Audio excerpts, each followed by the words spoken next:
आज का हमारा जो पहला प्रश्न है, कहता क्या है कि चार्ल्स मैसन ने 1826 में सर्वप्रथम किस टीले का उल्लेख किया था। ऑप्शंस हैं हड़प्पा, मोहनजोदड़ो, लोथल, कालीबंगा। देखिए इस सेट को मैंने पहले भी करा दिया है, लेकिन मैं आपका एक बार रिवाइज करवा दे रहा हूं ताकि आपके जो भी डॉट्स हो सकें या मतलब आप भूल गए होंगे तो एक बार आपका रिवीजन हो जाएगा, तो ये सारे प्रश्न आपके माइंड में फिर से सेट हो जाएंगे।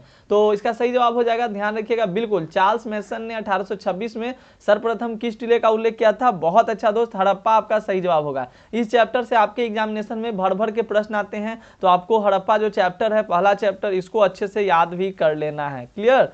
चलिए नेक्स्ट प्रश्न हम लोग देखते हैं, जिनका इंग्लिश में होगा इंग्लिश में प्रश्नों को देख लेंगे। हड़प्पा सभ्यता में प्राप्त अवतल चक्की पर किस पुराविद ने प्रकाश डाला है। देखिए पुराविद से आप क्या समझते हैं बच्चे, हमें ये बतलाएंगे पुराविद का मतलब क्या होता है। फटाफट से एक बार वीडियो को लाइक करेंगे और सेशन में जुड़े रहेंगे। देखिए पुराविद का मतलब क्या होता है, मैंने आपको पुरातत्व के बारे में बतलाया है, पुरातत्व के बारे में मैंने आपको बतलाया होगा। पुरातत्व का मतलब होता है दोस्तों, जैसे हमें कोई भी प्राचीन इतिहास की जानकारी चाहिए होती है, तो प्राचीन इतिहास की जो जानकारी होती है किस पे टिकी होती है। पहला तो होता है उसका कुछ साहित्यिक स्रोत होता है, पहला तो उसका कुछ होता है कि साहित्यिक स्रोत होता है। फिर क्या होते हैं, आपने पढ़ा है कि कुछ हमारे यहाँ जो विदेशी यात्री आते होते हैं घूमने किसी के काल में, तो वो कुछ अपने मतलब आते हैं तो कुछ यहाँ से देख कर जाते हैं, तो उनके बारे में अपने बुक्स में या अपने यहाँ के कोई भी जो डॉक्यूमेंट्स होता है उसमें लिखवा देते हैं, तो उससे हमें पता चलता है। और मतलब दूसरा हो गया विदेशी जो भी यात्रियां हैं उनके विवरण से। लेकिन तीसरा जो है बहुत ज़्यादा अहम होता है, इसे आप पहला का भी श्रेणी दे सकते हो, ये आपका पुरातात्विक स्रोत होता है। पुरातात्विक कहने का मतलब होता है जो पुराने, जैसे धरती के अंदर दब जाते हैं, तो ये सब आप क्या आते हैं, जैसे सिक्के हो गए, अभिलेख हो गया, स्मारक हो गया, तो ये सब पुरातत्व के अंतर्गत आता है, तो ध्यान रखिएगा। और जो पुरातत्व में मतलब खोजकर्ता होते हैं उन्हीं को पुराविद कहा जाता है। तो हड़प्पा सभ्यता में प्राप्त अवतल चक्की पर किस पुराविद ने प्रकाश डाला है। बहुत अच्छा भैया, अनरेस्ट मैके। अगर चक्की की बात आती है, चक्की की बात आएगी तो अनरेस्ट मैके साहब, ध्यान रखेंगे। अगला प्रश्न देखिएगा, 3rd नंबर, राय बहादुर दयाराम साहनी ने कहाँ उत्खनन कराया। मैं हाईलाइट कर देता हूं ताकि आपको अच्छे से दिखे, मैं हाईलाइट कर देता हूं ताकि आपको अच्छे से दिखे। 3rd नंबर प्रश्न देखिएगा। चलिए मैं बच्चों का थोड़ा नाम ले लूं। अरविंद कुमार, बहुत दिनों के बाद आप आए हैं। फिजा प्रवीण, बहुत दिनों के बाद आप भी जुड़ी हैं। रूबी कुमारी, रारके राहुल मेरे पुराने हैं। मीर शहनवाज जी, चलिए वेरी गुड शहनवाज। तो बातों को समझिएगा शहनवाज, क्योंकि अभी का टाइम आपके पास ऐसा आ गया है ना कि ऑब्जेक्टिव प्रश्न को केवल आप अगर ऑप्शंस के जरिए याद करते हैं कि राय बहादुर दयाराम साहनी ने कहाँ उत्खनन करवाया, तो आपको पता है कि सर 3rd का आंसर हो जाएगा ऑप्शन बी, हड़प्पा में। लेकिन आपको यहाँ पर और भी उसके एक्स्ट्रा नॉलेज भी लेने होंगे, क्योंकि आप जब ऑप्शंस को याद करेंगे, अभी आपके ऊपर प्रेशर ऐसा है कि आपको पर डे 5-5 सब्जेक्ट पढ़ना पड़ रहा है। किसी किसी बच्चे के साथ तो 6 सब्जेक्ट भी हो जाता है। तो अगर आपको 5-5 विषय पढ़ना है तो आपके पास एडिशनल नॉलेज जब होगा तभी जाकर आप प्रश्नों को नहीं भूलिएगा। अगर आपके पास एडिशनल नॉलेज नहीं होगा तो आप प्रश्नों को भूल जाइएगा। तो एक्स्ट्रा नॉलेज भी लेने का प्रयास कीजिए। राय बहादुर दयाराम साहनी ने कहाँ उत्खनन कराया था, हड़प्पा में करवाया था। और मोहनजोदड़ो में किसने करवाया था, तो बनर्जी साहब ने। बनर्जी बोले तो राखल दास बनर्जी साहब इनका पूरा नाम था। अगला प्रश्न आप देखिए, सिंधु सभ्यता में गोदीबाड़ा, जो जिसे आप डॉक यार्ड कहते हैं ना, डॉक यार्ड, DOCKYARD होता है। तो सिंधु सभ्यता में गोदीबाड़ा कहाँ से मिला है। कालीबंगा से, रोपर से, बनावली से, लोथल से। आंसर कीजिएगा, आंसर कीजिएगा। मैं आपके कमेंट्स को भी देख रहा हूं और वीडियो को शेयर भी कीजिएगा ताकि आपके जो भी मित्र बंधुगण हो सके वो सभी लोग जुड़ सके और क्लास में पर डे आप लोग जुड़िए। देखिए क्लास में अगर पर डे जुड़िएगा, अभी हमारी 9 बजे ज्योग्राफी की क्लास है, तो 9 PM में हम लोग ज्योग्राफी की क्लास करेंगे और पर डे 7 PM में अभी का नाम हम लोग का शेड्यूल फिक्स हो गया है। जैसे ही रात होगा मैं रात में ही आपका क्या करूंगा, यहाँ पे लाइव शेड्यूल में मैं लगा दूंगा, पर डे रात में ही मैं लगा दिया करूंगा, 7 PM और 9 PM। कम से कम ये 2 टाइम पे आप लोग लाइव जरूर जुड़िए। बाकी रिकॉर्डेड वीडियो मैं आपको प्रोवाइड ज़्यादा से ज़्यादा करवा दूंगा, आप उन सभी से भी समझ सकते हैं। तो 4 का सही आंसर, बहुत अच्छे मित्र, लोथल आपका सही है। लोथल से गोदीबाड़ा मिला है। कितने बच्चों ने बताया था, ऋतिक मिश्रा, बहुत अच्छा। चलिए सूरज भाग गए। सूरज अभी किसी को बोल रहे थे कि आप मुझे गुड इवनिंग कहिए। चलिए सूरज, मैंने आपको गुड इवनिंग कह दिया, क्या मेरा गुड इवनिंग अच्छा नहीं लगेगा जी? कोई लड़की गुड इवनिंग कहेगी तभी आपको अच्छा लगेगा, है ना। देखिए कोई लड़की गुड इवनिंग कह दे तो इनका पढ़ने में डबल एनर्जी आ जाएगा, कह दीजिए, क्या दिक्कत है जी। 5 नंबर देखिए, लोथल कहाँ स्थित है। ये गुड इवनिंग बोलो, कहाँ गया, नहीं है, नहीं है, वो चले गए लगता है। देखिएगा लोथल कहाँ स्थित है, ऑप्शन ए है गुजरात में, बंगाल में, राजस्थान में, पंजाब में। तो लोथल की बात आती है दोस्तों, देखिए लोथल से संबंध बहुत ज्यादा है, 3 जो नाम है वो हाईलाइट है। ऐसे आपको कॉम्पिटेटिव एग्जामिनेशन की जब तैयारी कीजिएगा तो हड़प्पा सभ्यता का 7 नाम आपको ध्यान में रखना होगा, लेकिन जब आप 12th की सिलेबस को पढ़ते हैं, रीड करते हैं, इसमें आपको अप्रोक्स 4 से भी काम चल जाएगा, मोहनजोदड़ो, लोथल, कालीबंगा और हड़प्पा। आपका थोड़ा सा चनहुद्रो भी कहीं कहीं आ जाता है। तो लोथल कहाँ स्थित है, गुजरात वाले बिल्कुल सही हैं। अरे गुजरात वाले नहीं, मुझे पता है कि आप लोग बिहार वाले हो, लेकिन गुजरात वाले जिन्होंने गुजरात आंसर लगाया है वो लोग बिल्कुल सही हैं। सभी लोग एक बार कमेंट जरूर कीजिएगा, सभी लोग कमेंट में एक बार बिल्कुल अपना जोश और जुनून भर दीजिए। एक बार आग वाला जो इमोजी होता है सेंड कर दीजिए, एक एक इमोजी सभी लोग सेंड करेंगे, एक एक इमोजी सभी लोग चैट में सेंड करेंगे। जितने भी बच्चे देख रहे हैं सारे लोग एक एक इमोजी चैट में सेंड करेंगे। 6 नंबर प्रश्न आप देखो भाई, हड़प्पा सभ्यता में सिंधु नदी के किनारे कौन स्थित था। हड़प्पा सभ्यता की बात आई है, हड़प्पा सिविलाइजेशन, ये भाई इतना मतलब इसका नाम मैं सपने में भी कभी कभी सोता हूं तो मैंने एक फिल्म देख लिया था ऋतिक रोशन का, मोहनजोदारो करके फिल्म था। अब मुझे वो फिल्म भी सपने में याद आता है क्योंकि मैंने इसके बारे में पूरा पढ़ रखा है। अब तो मेरे साथ ऐसा होता है ना कि मैं आंसर बिहार बोर्ड का जनरली बात कर रहा हूँ, BSCV के आंसर शीट को देखता हूँ तो मुझे पता चल जाता है कि यहाँ पे कौन सा प्रश्न पूछा गया होगा।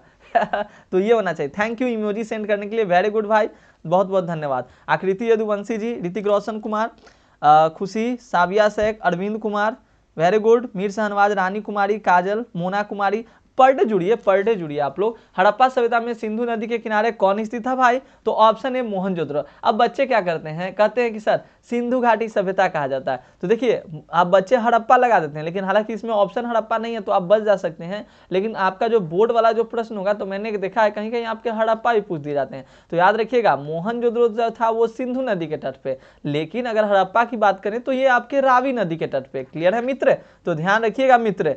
हे मित्र, यू आर सो विचित्र, आंसर कीजिए जल्दी जल्दी। देखिए 7 नंबर प्रश्न, भारतीय पुरातत्व का पिता किसे कहा जाता है, वही पुरातत्व जी जिसके आधार पे आपका प्राचीन इतिहास टिका हुआ है। तो प्राचीन इतिहास की नींव जो है आपका पुरातत्व, तो वही पूछता है कि भारतीय पुरातत्व का पिता किसे कहा जाता है। और आज आप लोग ये लिख कर रख लीजिए कि आपके एग्जामिनेशन में ये प्रश्न जरूर आएगा, या तो आपसे पूछेगा पुरातत्व से आप क्या समझते हैं, देखिए पुरातत्व से आप क्या समझते हैं, या आपसे पूछ देगा कि साहित्यिक स्रोत से आप क्या समझते हैं। 2 प्रश्न दम ध्यान रखिए, इन 2 प्रश्न में से अगर एक प्रश्न नहीं आया तो दम आज लिख लीजिए। मेरी बात को अगर आप चाहते हैं रिकॉर्ड करना है तो रिकॉर्ड कर लीजिए, ये प्रश्न आपके एग्जामिनेशन में आएगा तो आएगा। क्लियर, तो ध्यान दीजिएगा, जो मैं कह दे रहा हूं कि आएगा उसको ध्यान रखिएगा। 8 नंबर प्रश्न आप लोग देखिएगा, हड़प्पा सभ्यता के काल में रावी नदी के किनारे कौन स्थित था। देखिए रावी नदी की बात करूं तो हड़प्पा, रावी नदी के तो हड़प्पा, हड़प्पा है ना। और अगर मोहनजोदड़ो की बात करूं तो सिंधु नदी के तट पे। तो 8 का आपका सही आंसर ऑप्शन ए हड़प्पा हो जाएगा। देखिए ऐसे नहीं बच्चे जुड़ते हैं, हालांकि मेरी क्लासेस बहुत कम आती है, लेकिन मैं जो भी आपको बतला रहा हूं कि ये प्रश्न फिक्स हैं तो आप उनको ध्यानपूर्वक देखिएगा। इस माई एक्सपीरियंस, ये मेरा एक्सपीरियंस है भाई। सर आप स्नेहा प्रवीण का नाम ले लीजिए, वो न्यू स्टूडेंट है, उसको आज बताए हैं आपके बारे में। ठीक है स्नेहा प्रवीण जी, बहुत बहुत धन्यवाद। और शहनवाज ने आपको बताया है तो आप पर डे जुड़िए। शहनवाज हमारे पुराने विद्यार्थी हैं, ये बहुत शुरू से ही पढ़ रहे हैं, तो आप जुड़िए, आपको जरूर फायदा यहाँ से जरूर देखने के लिए मिलेगा। सिंधु घाटी सभ्यता में विशाल स्नानागार के अवशेष कहाँ मिले हैं, तो 9 का आपका हो जाएगा ऑप्शन बी मोहनजोदड़ो। हालांकि मेरे पेड कोर्स वाले स्टूडेंट पूरा मेरे पे गुस्सा होंगे, पूरा गुस्सा होंगे, लेकिन टेंशन नहीं है भाई, उनके लिए मैंने एक बूस्टर सीरीज लॉन्च कर दिया है। वो भी बूस्टर सीरीज में मैं क्या करूंगा कि जो भी इंपॉर्टेंट प्रश्न होगा हर एक सब्जेक्ट का, इकोनॉमिक्स का भी करा दूंगा, हर एक सब्जेक्ट का इकोनॉमिक्स का भी, और उनको PDF भी प्रोवाइड करा दूंगा। तो ठीक है, तो जो भी मेरे पेड स्टूडेंट हैं, ऐप वाले स्टूडेंट हैं, गुस्सा ना होइए, क्योंकि आपका जो चैप्टर वाइज सिलेबस है थोड़ा सा डिले चल रहा है, इसीलिए मैंने आपको एक अलग से बूस्टर नाम से लॉन्च कर दिया है। उसमें आपको वीडियोस क्या हो जाएंगे, मिल जाएंगे। आप उन वीडियोस को देखकर बहुत ही कम समय में आप पूरा एग्जामिनेशन को अच्छे से पार लगा सकते हैं। तो सिंधु घाटी सभ्यता में विशाल स्नानागार के अवशेष कहां से मिले हैं, तो 9 का ऑप्शन बी हो जाएगा मोहनजोदड़ो से। अगला प्रश्न है 10 नंबर, कलकत्ता में एशियाटिक सोसाइटी ऑफ बंगाल की स्थापना कब हुई। जानते हैं भाई साहब, देखिए बच्चे क्या होते हैं, अभी जो बच्चा यहाँ पे यूट्यूब पे मेरा गुणगान कर रहा है ना, अगर वो मेरा पेड स्टूडेंट हो जाएगा तो पता चलेगा आपको कि वो वहाँ पे मेरा बुराई कर देगा। क्योंकि होता क्या है कि क्लासेस कभी कभी नहीं हो पाती है, ऐसे मतलब डिले चल ही रहा था, बहुत सारी क्लासेस मिस हुई है उसमें, तो बच्चे उल्टा पुल्टा क्या सर सो गए, क्या सर कहाँ गए होने लगता है। तो जो बच्चे अभी, सर जी हमें भी ब्लू कर दीजिए, अच्छा ठीक है समय मिलेगा जरूर कर दूंगा, तो परेशान नहीं होना है। देखिए कलकत्ता में एशियाटिक सोसाइटी ऑफ बंगाल की स्थापना कब हुई? तो एशियाटिक सोसाइटी की अगर बात करें सरफराज तो बताइएगा क्या हो जाएगा? तो आर के राहुल ने बता दिया। ठीक है are K Rahul, thank you. Umesh Kumar, चलिए बहुत अच्छे भाई, उमेश जी, दीपक गिरी जी, साविया शेख जी, सरफराज जी, आर के राहुल जी, बहुत अच्छे आर के राहुल। कम से कम 200 बच्चों को पुराइए, आप लोग शेयर कीजिए, 200 बच्चों को कम से कम आज पुरा दीजिए ताकि नेक्स्ट क्लास से हमारा टारगेट और बढ़ जाए, मैं भी डबल एनर्जी में आपको पढ़ाने लगूं। देखिए काम का आलस और पैसों का लालच हमें महान नहीं बनने देता है। तो अगर पढ़ने में आप आलस कीजिएगा, अभी का आप सबसे बड़ा काम आपके पास क्या है? पढ़ाई है। तो अगर पढ़ाई में अगर आप अभी आलस कीजिएगा तो ये आपको कभी भी आगे नहीं बढ़ने देगा। आज मैं आपको पढ़ा पा रहा हूँ, क्यों पढ़ा पा रहा हूँ? क्योंकि मैंने अच्छे से इसको पढ़ा है, मैंने इस पे मेहनत किया, मैंने इस पे समय दिया है, तभी जाकर इतने बच्चे जुड़ रहे हैं। 178 बच्चे जुड़ रहे हैं, इसका मतलब क्या है? बच्चों को कहीं ना कहीं ट्रस्ट है, उनको अच्छा लग रहा है, तभी ना जुड़ रहे हैं। तो आपके अंदर ये गुण होना चाहिए कि आप भी मतलब मेहनत करें। जब मेहनत कीजिएगा तभी जाकर आपको कुछ ना कुछ हासिल जरूर होगा। तो ध्यान दीजिएगा। तो ध्यान रखिए, काम का आलस और पैसों का लालच हमें कभी नहीं करना चाहिए, नहीं तो हम कभी भी बड़ा या महान नहीं बन सकते हैं। कलकत्ता में एशियाटिक सोसाइटी की स्थापना 1784 वाले बिल्कुल सही है मेरे मित्र, 1784 जिनका सही है उनका बिल्कुल सही है। अब देखिए हुआ क्या था हमारे यहाँ कि फूट डालकर विजय प्राप्त करने का कार्य भी किया गया था। फूट डालकर कहने का मतलब हुआ कि जैसे कि फूट डालना मतलब दो लोग आदम मतलब एकदम सही से रह रहा है, उसमें क्या करना, बीच में जाके घुस जाना, फूट डालना है ना। तो फूट डालकर विजय प्राप्त करने का कार्य सर्वप्रथम किस राजा ने किया? ठीक है भाई, देखिए एक मैं मैसेज बार बार देख रहा हूं, सर हमें ब्लू कीजिए, हमें ब्लू कीजिए। देखिए ब्लू करने का एक मैं कंपटीशन आपको देता हूं, ठीक है, ब्लू करने का मैं एक कंपटीशन देता हूं। एक डेट हम लोग फिक्स करते हैं, उस डेट को हम लोग एक टेस्ट रखते हैं, ठीक है, और टेस्ट में जो भी 10 बच्चे सबसे हाईएस्ट मार्क्स को लाएंगे, सबसे हाईएस्ट मार्क्स गेन करेंगे, उनके नामों को ब्लू कर दिया जाएगा। क्लियर? तो ये बात मेरा आपको कैसा लगा ये भी बताइएगा, और इस पर हम जल्द ही वर्क कर देंगे। आप लोग समय बता दीजिए किस तारीख को होना चाहिए। संडे तो संडे को ही कर दिया जाएगा। आपको टेस्ट लिया जाएगा और टेस्ट में जो भी टॉप 10 स्टूडेंट होंगे, मात्र टॉप 10, उनका नाम ब्लू कर दिया जाए। क्लियर? तो फूट डालकर विजय प्राप्त करने का कार्य सर्वप्रथम किस राजा ने किया था? 11 का सही जवाब आपका, बिल्कुल ध्यान रखिएगा मित्र, बहुत अच्छे, अजातशत्रु। चलिए बताइएगा अजातशत्रु किस वंश के राजा थे? अजातशत्रु किस वंश के थे? बताओ जी, सभी लोग बताएंगे। अजातशत्रु किस वंश के थे भाई? वीडियो को एक बार सभी लोग लाइक कर दीजिए, फटाफट से वीडियो को एक बार लाइक कर दीजिए सभी लोग, और ये हमें बता दीजिए कि अजातशत्रु किस वंश के थे, क्योंकि मैंने तो आपको बता दिया कि फूट डालकर विजय प्राप्त करने का कार्य अजातशत्रु ने किया। तो अजातशत्रु किस, हाँ एक बात ध्यान रखिए, गिफ्ट भी दे दीजिएगा। सर गिफ्ट कैसे दे सकता हूं, है ना, लेकिन मेरा आशीर्वाद रहेगा, मैं थोड़ा ज़्यादा मेहनत करने का प्रयास करूंगा। क्लियर? और मैं आपको बता देता हूं, देखिए बच्चे लोग सहमति हो गए हैं। हाँ हड़यक वंश से थे, बिल्कुल सही बात। देखिए श्रवण मुखिया जी थोड़ा आप गलत जा रहे हैं, हड़यक वाले बिल्कुल सही हैं, लेकिन एक शर्त है, ये भी शर्त है कि जिनका नाम ब्लू है उनका ब्लैक हो जाएगा, क्योंकि वही टॉप 10 स्टूडेंट रहेंगे। और नहीं तो हम लोग ऐसे करते हैं कि हर वीक चेंज करेंगे, नहीं जी। हालांकि बात की बात है, चलिए अभी हम लोग प्रश्नों को करते हैं, नहीं तो हम लोग भटक जाएंगे। राही मनवा दुख की चिंता क्यों सताती है, दुख तो अपना साथी है। देखिए 12 नंबर प्रश्न आपका है, सर्वप्रथम हुनों को परास्त करने का श्रेय किस शासक को जाता है? हुन पता है, हुन लोग आए थे यहाँ पे, तो सर्वप्रथम हुनों को, देखिए यहाँ पर आप गौर करते चलिएगा, गौर जब फरमाइएगा तब जाकर समझ में आएगा आपको, क्योंकि किसी भी चीज के प्रति जब आप अट्रैक्ट होते हैं तभी जाकर वो आपको अच्छा लगता है। जब तक आप उसके प्रति आपका रुझान नहीं होगा, जब तक आप उसके प्रति अट्रैक्टिव नहीं होते हैं, वो आपको बिल्कुल ही अच्छा नहीं लगने वाला है। चाहे वो लड़की हो, चाहे वो लड़का हो, चाहे पढ़ाई हो, चाहे खाना हो। खाना बन रहा है, अगर आप महक थोड़ा सा भी जा रहा है, एकदम पूरा दम कहने लगे ओ माय गॉड आज तो मैं बहुत खाऊंगा, अच्छे से खाऊंगा, कितना अच्छा स्वाद आ रहा है। यकीन मानिए जब आप खाने जाइएगा तो आपको बिल्कुल स्वाद अच्छा लगेगा, लेकिन जब खाना बन रहा है पहले से ही आप उसको नकार दीजिएगा, हे मम्मी आज बैगन की सब्जी बना दी हो, आज तो मैं नहीं खाऊंगा, मैं नहीं खाऊंगा, तो यकीन मानिए कि जब आप खाने भी जाइएगा तो उस टाइम भी आपको वो कितना ही स्वादिष्ट क्यों ना हो, लेकिन आपको मजा नहीं आएगा। इसलिए रुचि बनाकर रखिए दोस्तों, रुचि बहुत बड़ी चीज होती है। अभिलाषा जिसे कहते हैं, इच्छा, अभिलाषा। तो सर्वप्रथम हुनों को परास्त करने का श्रेय किस शासक को जाता है? बिल्कुल सही जवाब हो जाएगा स्कंदगुप्त। स्कंदगुप्त के बारे में और भी कुछ तथ्य हैं जो कि आपको जानने जरूरी हैं, मैं अगले वीडियोज में डिस्कस करने का प्रयास करूंगा।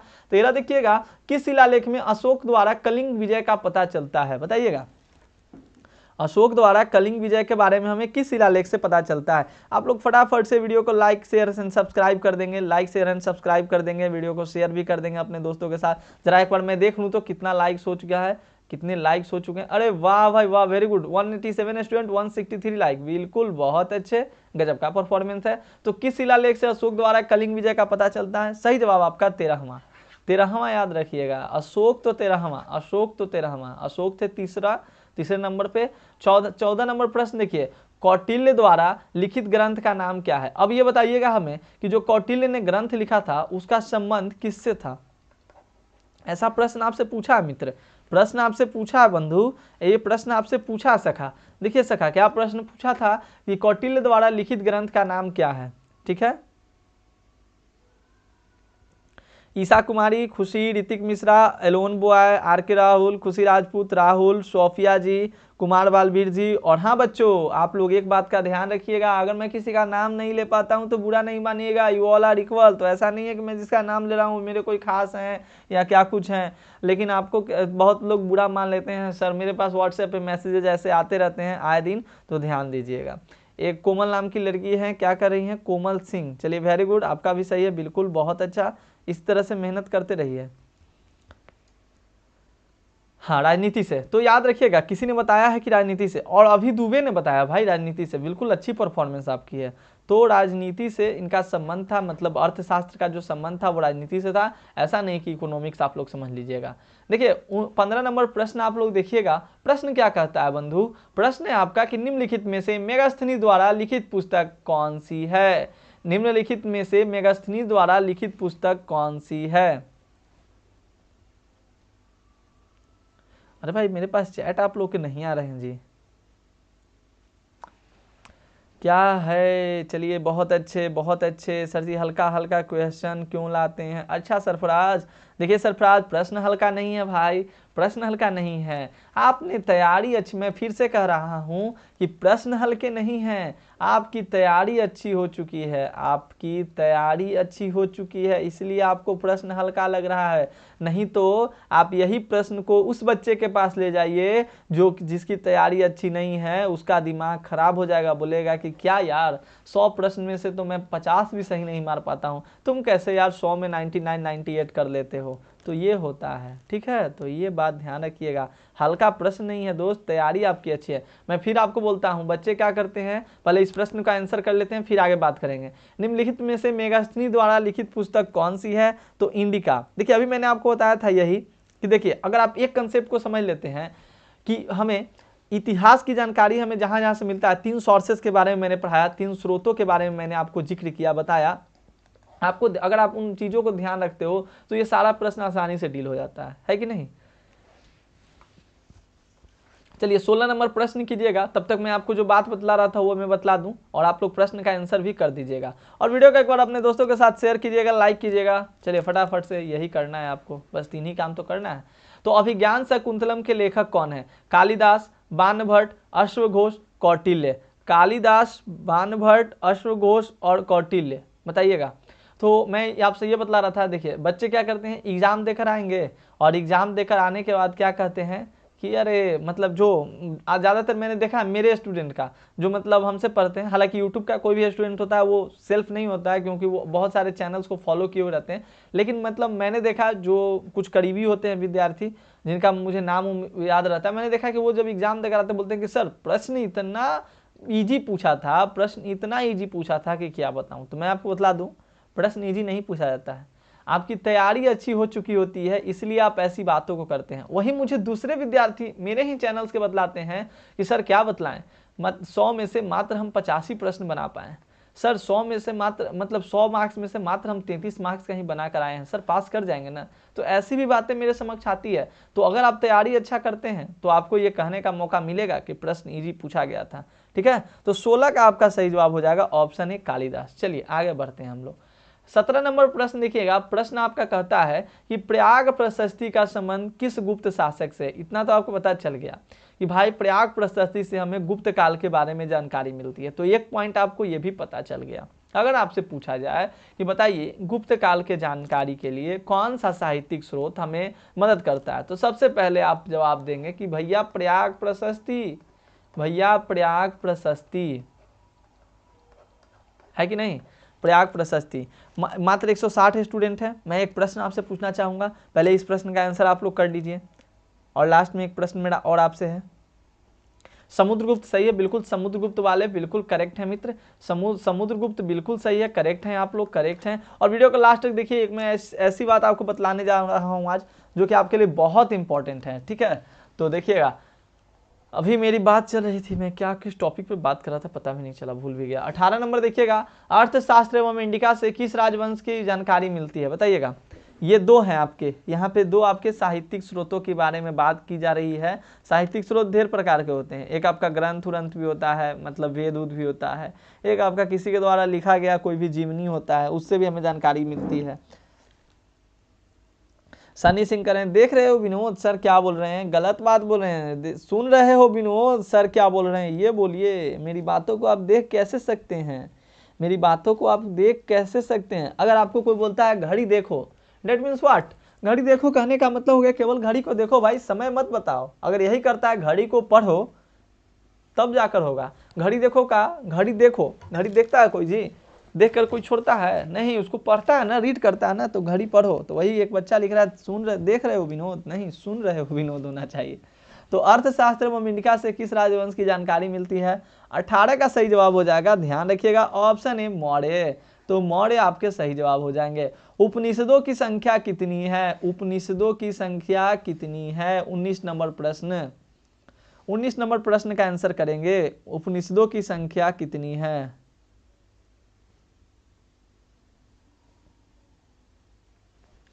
तो 19 का 108 बता दिए हैं, खुशी राजपूत बिल्कुल सही है, बहुत अच्छा बहुत अच्छा बहुत अच्छा, ऑप्शन ए आपके 108 हो जाएंगे।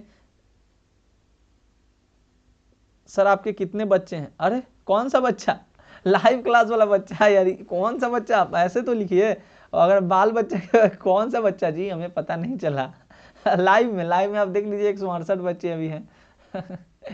देखिएगा सही आंसर 108 है। फाहयान किसके शासन काल में भारत आया था, 20 नंबर प्रश्न देखिएगा, फाहयान किसके शासन काल में भारत आया था, समुद्रगुप्त, रामगुप्त, स्कंदगुप्त, चंद्रगुप्त या चंद्रगुप्त विक्रमादित्य। तो फाहयान जो था ये चीनी यात्री था, तो किसके काल में भारत आया था मित्र, तो बिल्कुल 20 का सही जवाब हो जाएगा ऑप्शन डी, चंद्रगुप्त विक्रमादित्य के काल में। क्लियर, बाक बुर्बक, अभी मेरा शादी थोड़ी हुआ है, ये देखिए, देखने से पता नहीं चलता है इनको। 21 नंबर प्रश्न देखिएगा, मेगास्थनीज कौन था, 21 नंबर प्रश्न देखिएगा कि मेगास्थनीज कौन था। तो इसका ऑप्शन है आपके यात्री, व्यापारी, राजदूत और गुलाम। तो 21 का आपका सही जवाब क्या हो जाएगा, ध्यान रखिएगा दोस्त, राजदूत था। पता है ना, जब वो अजात शत्रु वाला काल समय हुआ था, तो अजात शत्रु नहीं, अजात शत्रु हुआ था जी, अजात शत्रु, तो इनका तो संबंध मेगास्थनीज से है ही नहीं है, मेगास्थनीज से संबंध तो मौर्य वंश का है कि नहीं, तो ये ध्यान रखिएगा। एक बच्चा लिख रहा अजात शत्रु, अच्छा आप, अच्छा वो लेट से ज्वाइन हुए हैं, तो शायद किसी प्रश्न का आंसर अजात शत्रु होगा, तो वही लिख रहे होंगे। चलिए क्लियर। तो मेगास्थनीज कौन था, राजदूत था, भेजा गया था हेलेना की जब शादी की गई थी, तो मौर्य वंश के जो संस्थापक थे उनसे।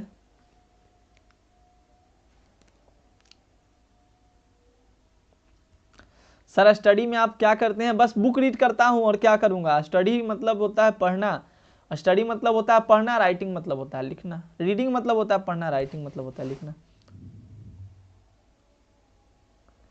क्या बात आप लोग करते हैं भाई, पंच चिन्ह वाले सिक्के बने होते हैं, मतलब आजकल का जो भी स्टूडेंट है, विद्यार्थी है, उसको बस दो ही शब्द सुनाई देता है, एक जीएफ हो गया, मतलब यही दो, मतलब ये सारे शब्द आपके दिमाग में लगता है जैसे कि पहले के ज़माना में, जो पहले के जो ज़माने में जो लोग होते हैं उनके दिमाग में मंत्र रहता था कि पढ़ाई शुरू करना है तो बोलना है कि सरस्वती नमस्तुभ्यं वरदे कामरूपिणी विद्यारंभम करिष्यामि सिद्धि भरवर्तु। और आजकल के बच्चे हैं, पढ़ाई आरंभ करने से पहले मोबाइल पे चैटिंग करके फ़ोन को रख देते हैं, तब जाकर पढ़ाई स्टार्ट करते हैं। तो यही तो है भाई, आप कितना भी आगे हो लीजिए, बस संस्कारों को ध्यान में रखिए, ठीक है।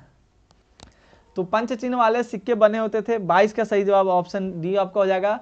मतलब पंच चिन्ह वाले जो सिक्के होते थे चांदी के भी होते थे और तांबे के भी होते थे, ठीक है। अगला प्रश्न देखिएगा, भीष्म को और क्या कहा जाता था, भीष्म को और क्या कहा जाता था। 23 नंबर प्रश्न है कि भीष्म को और अन्य किस नाम से भी जाना जाता था।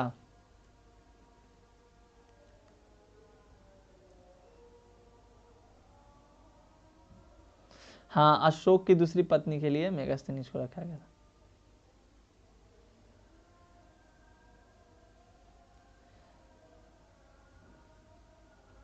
सर टेक्नोलॉजी आ गया, ठीक है भाई, बिल्कुल सही है।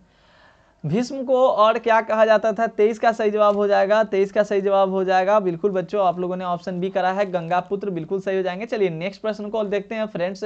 हमारा जो अगला प्रश्न है मित्र, 24 नंबर प्रश्न देखिएगा बंधु, क्या प्रश्न कहता है भाई कि अभिमन्यु किसका पुत्र था? अभिमन्यु किसका पुत्र था?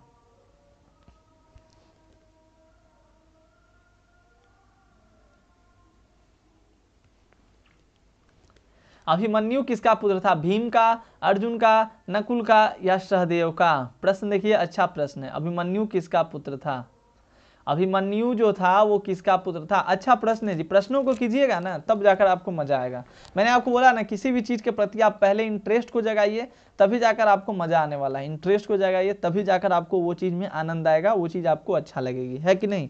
तो सही आंसर अर्जुन का होगा। वही कहानी आपको पता है, वही अभिमन्यु जिसको चक्रव्यूह में मार दिया गया था। जब चक्रव्यूह में इनको मार दिया गया था। एक बच्चा लिख रहा है कि यस सर, ये सब मुझे बिल्कुल पसंद नहीं है, छी। 25 नंबर है, द्रौपदी को स्वयंवर में किसने जीता था? 25 नंबर प्रश्न देखिए, द्रौपदी को स्वयंवर जब हुआ था तो स्वयंवर में किसने जीता था? देखिए महाभारत का जो युद्ध हुआ था, आपको पता है किस लिए हुआ था? ये तो पता ही है कि धन दौलत के लिए हुआ था, हिस्सा के लिए हुआ था। लेकिन ये जो मतलब आपको वो वाला आपने स्टोरी देखा होगा, जो लोग महाभारत देखे होंगे उनको पता होगा, अंधे का पुत्र अंधा ही होता है। आपने ये बात सुनी थी? अंधे का पुत्र अंधा ही होता है। बस वहां से भड़क जाता है आग, वहां से आग भड़क जाता है। कहानी कहने की जरूरत नहीं है, आपको पता होगा। तो द्रौपदी को स्वयंवर में किसने जीता था? 25 का सही जवाब ऑप्शन भी अर्जुन हो जाएंगे। चलिए बात कर लेते हैं हम लोग अपने अगले प्रश्न की। कौरवों की संख्या कितनी थी? आपने क्या गौर किया यहाँ पे? ये आपका ऑफिशियल मॉडल पेपर है, ठीक है, भले ही पुराने ईयर का है लेकिन ऑफिशियल है। तो आप यहाँ पे क्या गौर कर पा रहे हैं? आप यहाँ पे यही गौर कर पा रहे हैं कि जब भाई चैप्टर शुरू होता है 1, तो 1 से भी भर भर के प्रश्न पूछ रहा है, 2 से भी प्रश्न पूछ रहा है, जितना हो रहा है उतना पूछ रहा है, 3 से भी भर भर के प्रश्न पूछा है। तो अभी तक 3 चैप्टर तक हम लोग पहुंच चुके हैं जिसमें कि प्रश्नों को भर भर के पूछा जा रहा है। हाँ, द्रौपदी बोली थी। चलिए बहुत अच्छे, द्रौपदी बोली थी, वाह भाई गजब। तो नॉलेज आपके पास है। अगर आपके पास हर चीज का नॉलेज है तब आप उन सब चीजों का भी नॉलेज रखिए, कोई दिक्कत नहीं है, क्योंकि ज्ञान है तो सब चीज है, नॉलेज है तो हर चीज का नॉलेज रखिए। अब मुझे लगता है कि नहीं, कोई बच्चे हैं जो केवल एक ही चीजों पे ध्यान दे रहे हैं, तो ऐसा गलत है। अगर आपके पास हर चीज का नॉलेज है, बिल्कुल आप मास्टर रहिए, कोई दिक्कत नहीं है। कौरवों की संख्या कितनी थी? तो कौरवों की संख्या दोस्तों 100 थी। क्लियर? अगले प्रश्न को हम लोग देखते हैं। महाभारत की रचना किस भाषा में हुई है मित्र? अच्छा प्रश्न है, यह प्रश्न सिंपल है। मुझे पायल कुमारी कह रही है कि द्रौपदी ने दुर्योधन को यह बात बोला था। बिल्कुल, देखिए तो पायल आपने देखा है महाभारत को, बहुत अच्छा।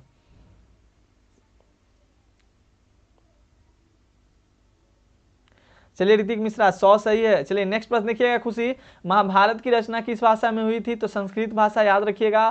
पाली भाषा किसे कहा जाता है? प्राकृत भाषा किसे कहा जाता है? हिंदी किसे कहा जाता है? पता है आपको, पाली के बारे में बताया है, प्राकृत के बारे में मैंने बताया है और हिंदी के बारे में बताया। ऋग्वैदिक लोग किसकी पूजा करते थे?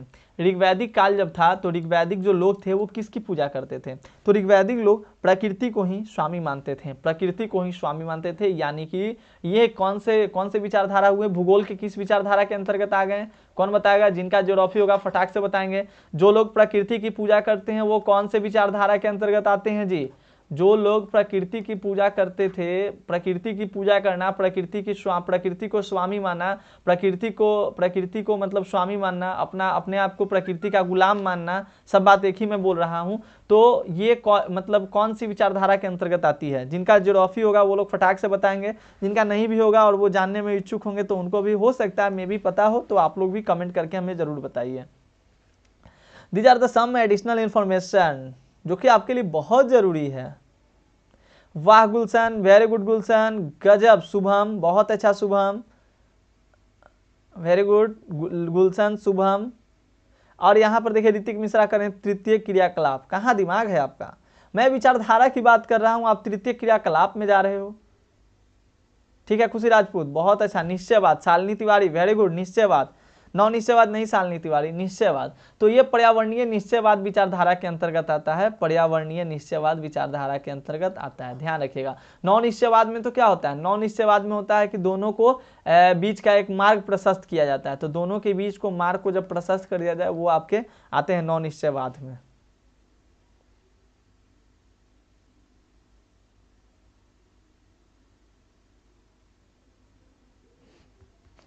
अगला देखिएगा 29 नंबर प्रश्न है, नाथ मुनि का संबंध किससे है? नाथ मुनि का संबंध किससे है? जैन धर्म से, बौद्ध धर्म से, शैव धर्म से, वैष्णव धर्म से। नाथ मुनि जी का संबंध चैप्टर 4 में है बच्चों, पढ़ लीजिएगा। चैप्टर आपने तो बुक को रीड करा नहीं होगा, लेकिन फिर भी मैं आपको बतला दूं जानकारी के लिए, चैप्टर 4 का ये टॉपिक है। तो नाथ मुनि का जो संबंध था वो किस धर्म से है, ये आपसे पूछता है कि इनका संबंध किससे है। तो याद रखिएगा, बिना कोई झिझक के आपको याद रखना है वैष्णव धर्म। Clear Shivani Jha? Sorry sir, flow में हो गया, फ्लो में हो गया। क्या फ्लो जी? पढ़ाई के टाइम आपको ये ध्यान देना है, शुद्ध पिटक किस धर्म से संबंधित है। अपने आप को कंसंट्रेट रखिए, माइंड को पूरा मतलब हर समय इस तरह से आप सेट करके रखिए कि नहीं गलत नहीं हो। यही तो पहचान है एक अच्छे विद्यार्थी का। विद्यार्थी के 5 लक्षण किसको किसको पता है? एक अच्छे विद्यार्थी के 5 लक्षण किसको किसको पता है? एक एक लक्षण सभी लोग हमें कमेंट करके बताएंगे, एक एक लक्षण सभी लोग हमें कमेंट कर करके बताएंगे। विद्यार्थी के 5 लक्षण, काग चेष्टा, बको ध्यानम, और आगे आप लोग बताते चलिए। चलिए, शुद्ध पिटक किस धर्म से संबंधित है? तो सही आंसर बिल्कुल बहुत अच्छे ऑप्शन है बौद्ध धर्म से। देखिए, शुद्ध पिटक मैंने आपको बताया था त्रिपिटक के बारे में, तो त्रिपिटक जो होता है उसी के अंतर्गत ये आपका शुद्ध पिटक, विनय पिटक और अभिधम्म पिटक आता है। तो त्रिपिटक जो है बौद्ध धर्म से संबंधित है। तो सिंपल सी बात है कि भैया शुद्ध पिटक भी इसी का अंग है, तो बौद्ध धर्म से ही संबंधित है कि नहीं। अगला प्रश्न देखिएगा, महात्मा बुद्ध के बचपन का नाम क्या था? 31 नंबर प्रश्न है भाई, महात्मा बुद्ध के बचपन का नाम क्या था? वर्धमान, सिद्धार्थ, राहुल या देवदत्त? सही आंसर हो जाएंगे बंधु बिल्कुल ऑप्शन बी, महात्मा बुद्ध के बचपन का नाम सिद्धार्थ है। याद रखिएगा, गलत तो नहीं हूं ना मैं। श्वान निद्रा, बहुत अच्छा शालिनी तिवारी जी, वेरी गुड। श्वान निद्रा मतलब कुत्ते की तरह सोना, जैसे हम लोग कैसे कुत्ते के बगल से पार होते हैं, थोड़ा सा। बाजारू कुत्ता नहीं, बाजारू कुत्ता को छोड़ दीजिए, बाजारू कुत्ता तो कोई बनना ही नहीं चाहिए, उस पर तो सब चढ़ रहा है, कचर रहा है, सीढ़ी पर बैठा हुआ है, पूंछी पर कोई चढ़ जा रहा है, कोई पैर पे चढ़ जा रहा है, कोई पूंछ पे भी चढ़कर चला जा रहा है, कोई पैर भी उसका कुचल दे रहा है, फिर भी वो किसी को नहीं काट रहा है। लेकिन गांव का कुत्ते को देखिए क्या होगा, श्वान निद्रा रहता है, मतलब कुत्ते की तरह नींद। जैसे ही मतलब किसी का पैर का भी थोड़ा सा पटकने का भी आवाज आए ना, तो आपका नींद क्या हो जाए, फटाक से खुल जाए, फटाक से खुल जाए। अब ऐसा नहीं कि सूत गए, मम्मी चिल्ला रही है, अरे खोल खोल खोल के मारी, आप लोग खोल ही नहीं रहे। तो डैट मीन्स कि श्वान निद्रा। अल्पहारी होना चाहिए, अल्पहारी कहने का मतलब भोजन कम कीजिए। अब भोजन कम ऐसा नहीं कि करवे नहीं करेंगे, वही भोजन, उतना ही भोजन कीजिए जितना आपके लिए जरूरी है। अब रात में पढ़ने का मन कर रहा है, पूरा भर भर के खा लिए, भर भर के खा लिए। अभी आप लोगों के साथ हो भी रहा होगा, मतलब चल रहा है, अभी लगन का टाइम चल रहा है, आप लोग जा रहे होंगे, खा रहे होंगे भर भर पेट, नींद आ जाता होगा जल्दी से। अल्पहारी। गृह त्यागी एक होता है, गृह त्यागी मतलब कि जिस तरह से वनवास कह सकते हैं, मतलब घर को त्यागना पड़ता है। तो विद्यार्थी के ये सारे आपके गुण होते हैं, ध्यान रखिएगा। चलिए आगे बढ़ते हैं हम लोग। 32 नंबर, प्रथम बौद्ध संगति किस शासक के समय में हुई थी? याद रखिएगा, देखिए मैं आपको फिर से एक बार दोहरा देता हूँ, मैं आपको बार बार दोहरा देता हूँ कि देखिए ये इस बात को ध्यान रखिए, प्रथम बौद्ध संगति, द्वितीय बौद्ध संगति, तृतीय बौद्ध संगति और चतुर्थ बौद्ध संगति, 4 तरह की बौद्ध संगतियों के बारे में आपके एग्जामिनेशन में जिक्र किया गया है, और चारों के बारे में समय समय पे पूछा जा चुका है दोस्तों। और आने वाले एग्जामिनेशन के लिए भी ये जो टॉपिक है बहुत इंपॉर्टेंट है, तो आप इसको ध्यान में रखिएगा। पूछे अगर आपसे प्रथम बौद्ध संगति के बारे में या द्वितीय बौद्ध संगति के बारे में, तृतीय के बारे में, चारों के बारे में आप याद रखिए। प्रथम जो हुआ था वो अजातशत्रु के काल में, चतुर्थ जो हुआ था वो कनिष्क के काल में, अशोक के काल में तृतीय हुआ था। तो इस तरह से आपको सारे के सारे याद रखने हैं जो कि आपके एग्जामिनेशन के लिए इंपॉर्टेंट रहेंगे। क्लियर? तो भूलिएगा नहीं, अगर आप भूलते हैं तो इसमें मेरी गलती नहीं है, मैं आपको बार बार बतला देता हूं, हिदायत भी दे रहा हूं कि मैंने आपको इन सभी चीजों पे फोकस करवा दिया है। 33 नंबर प्रश्न देखिएगा, अब इको पर ज्यादा फोकस कीजिए। इको वाले लोग उदास हैं, मेरे से गुस्सा भी हैं। इको सही में भाई वीक सेक्शन चल रहा होगा आप लोगों का, टेंशन मत लीजिए। महावीर ने पार्श्वनाथ के सिद्धांतों में कौन सा नया सिद्धांत जोड़ा था? 10 दिन कोई सब्जेक्ट का अगर क्लास लगातार चल जाए ना तो वो आपको इजी लगने लगेगा। महावीर ने पार्श्वनाथ के सिद्धांतों में कौन सा नया सिद्धांत जोड़ा था? तो महावीर का देखिए अहिंसा इनका सिद्धांत था, ब्रह्मचर्य भी सिद्धांत था, सत्य भी और अपरिग्रह भी। लेकिन इसी में एक नया सिद्धांत है, तो कौन सा नया सिद्धांत था? तो वही ब्रह्मचर्य को पालना। ब्रह्मचर्य बोल कहे तो मतलब कि घरेलू जीवन को, गृह मतलब घरेलू जीवन को, गृहस्थ जीवन को त्यागना। गृहस्थ, अरे जीवन लिखना है इसे तो जीवन ही भूल जा रहा हूं मैं। जीवन को त्यागना, क्या जी? गृहस्थ जीवन को त्यागना। क्लियर है मित्र? अगला प्रश्न देखिएगा, प्राचीन भारत में धम्म की शुरुआत किस शासक ने की? अब धम्म मतलब वो छत पे कूद कर धम्म करने वाला धम्म नहीं कि छत पे कूद कूद के सारे लोग धम्म कर रहा। धम्म एक ऐसा मतलब एक तरह से कह सकते हैं कि मतलब धार्मिक प्रचार प्रसार था, जिसके माध्यम से हुआ क्या था, जब आपने अशोक के बारे में बहुत सारी बात सुनी है। अशोक का जब कलिंग युद्ध हुआ था तो कलिंग युद्ध के बाद अशोक का हृदय जो था वो द्रवित हो गया था। द्रवित कहने का मतलब पिघल गया, पिघल गया मतलब बदल गया। अब बोला कि अब भाई ऐसा माना जाता है, ऐसा कहा जाता है कि अशोक जिस लड़की को पसंद करता था वो कलिंग के युद्ध में ही उस लड़की का मतलब क्या हुआ था, वो लड़की भी उसी में युद्ध में मारी जा चुकी थी। जिसके कारण क्या हुआ, अशोक बोला कि मतलब होता है नहीं किसी को सदमा लगना, तो अशोक को ऐसा सदमा लगा। अब बोला कि अब मैं ये सब कुछ नहीं करूंगा। सोचिए जिसके दादा परदादा इतने प्रतापी राजा थे वो लड़का जाकर बदल गया है कि नहीं जी। और अशोक ने धम्म की शुरुआत कर डाली और धम्म की शुरुआत हेतु प्रचार भी कराया, धम्म महामात्रों को नियुक्त भी किया। तो ये सारी बातें हैं, तो अशोक आपके सही जवाब हो जाएंगे। अगला प्रश्न देखिएगा, बुद्ध चरित की रचना किसने की थी? 35 नंबर प्रश्न देखिए, बुद्ध चरित की रचना किसने की थी? कालिदास, अश्वघोष, वानभट्ट या चाणक्य?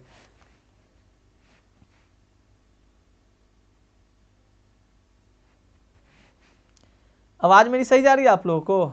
अब तो मैं स्वस्थ हूं तो आवाज तो आप लोगों तक बिल्कुल सही जाना चाहिए और बोल्डली भी जाना चाहिए। अगर बोल्डली ना जा रही हो तो बोलिए, मैं थोड़ा और भी अपने आवाज को बोल्ड करके बोलने का प्रयास करूंगा ताकि आपको अच्छे से मिले, आपको अच्छे से समझ में भी आए। अगर आपको एक्सप्लेनेशन चाहिए तो भी बोलिए, ज्यादातर एक्सप्लेनेशन पे हम लोग ध्यान देंगे। बात आई है बुद्ध चरित की रचना किसने की थी? ऑप्शन है कालिदास, अश्वघोष, वानभट्ट और चाणक्य। बिल्कुल सही जवाब है आपका, लॉक भी मैं कर दे रहा हूं। बिल्कुल कंप्यूटर महाशय जी, अश्वघोष आपके सही जवाब हो जाएंगे। बिल्कुल अश्वघोष वाले भैया बिल्कुल आप लोग सही हैं। अगला प्रश्न हम लोग देख लेते हैं 36 नंबर। अब यहाँ पर बात थोड़ा सा बदल गया खेल। सर आप तो कहते थे कि केवल बौद्ध संगति याद कर लेना, लेकिन यहाँ पर क्या, मैं तो प्रश्न में देख रहा हूँ कि जैन संगति भी पूछा जा रहा है। अरे हाँ, तो ये मैंने कब कहा कि जैन संगति आपसे नहीं पूछा जाएगा? मैंने तो ये कहा था ना कि बौद्ध संगति तो पूछे ही जाते हैं, साथ ही साथ जैन संगति के बारे में भी प्रश्न आते हैं। तो याद रखिएगा, प्रथम जैन संगति कहाँ हुई थी ये प्रश्न आपसे पूछ रहा है। तो प्रथम जैन संगति पाटलिपुत्र में, लेकिन अगर बात कर ले बौद्ध संगति की तो राजगीर में। प्रथम बौद्ध संगति कहाँ में? तो राजगीर में। और प्रथम जैन संगति कहाँ में? तो पाटलिपुत्र में। तो याद रखिएगा, जैन संगति पाटलिपुत्र, बौद्ध संगति राजगीर। कंफ्यूज होइएगा तो अपना मार्क्स आप लोग लो कीजिएगा। 37, पावापुरी का संबंध किस धर्म से है? पावापुरी का संबंध किस धर्म से है भाई? तो पावापुरी का संबंध जो है दोस्त, बिल्कुल ऑप्शन बी जैन धर्म से है। याद रखिएगा, पावापुरी का संबंध जो है जैन धर्म से। बहुत दिनों के बाद कृष्णदासिका जी आप क्लास में ज्वाइन हुई हैं, चलिए ठीक है, बट क्लासेस को मैं कहूंगा कि जितनी भी क्लासेस मैं लेता हूं आप लोग जरूर ज्वाइन कीजिए। अगर आप किसी कारणवश ज्वाइन नहीं कर पाते तो वीडियोस को बाद में देखिए, क्योंकि एक तो ऐसे ही मेरी वीडियोस इतनी कम आती है कि आपको फालतू का वीडियो देखने के लिए समय मतलब नहीं मिलेगा मेरे चैनल पे। जो वीडियो आएंगे वो आपके जनरली क्लास से ही रिलेटेड होंगे, कोई बकवास नहीं, डायरेक्ट क्लास की बात करते हैं हम लोग। तो पावापुरी का संबंध किस धर्म से है? 37 का ऑप्शन भी जैन धर्म हो जाएगा। अगला प्रश्न आप लोग देखिएगा 38 नंबर, कादम्बरी के लेखक कौन थे? क्योंकि अभी का टाइम आपका इतना मोस्ट इंपॉर्टेंट चल रहा है कि अगर इस टाइम में अपने समय को आप किसी के फिजूल बातों को सुनने में खर्च करते हैं, ये गोल्डन टाइम है, ये गोल्डन टाइम है, ये समय आपका कोई नहीं लौटा सकता। इस समय को आपको दम उपयोग करके चलना होगा, दम सदुपयोग के साथ आप इन सभी समय का उपयोग कीजिए, दम अच्छे से आप उपयोग कीजिए, बिल्कुल एक एक मिनट को बचा बचा कर यूज कीजिए। तो कादम्बरी के लेखक कौन थे? 38 का सही आंसर ऑप्शन ए हो जाएगा वानभट्ट। कादम्बरी के लेखक वानभट्ट।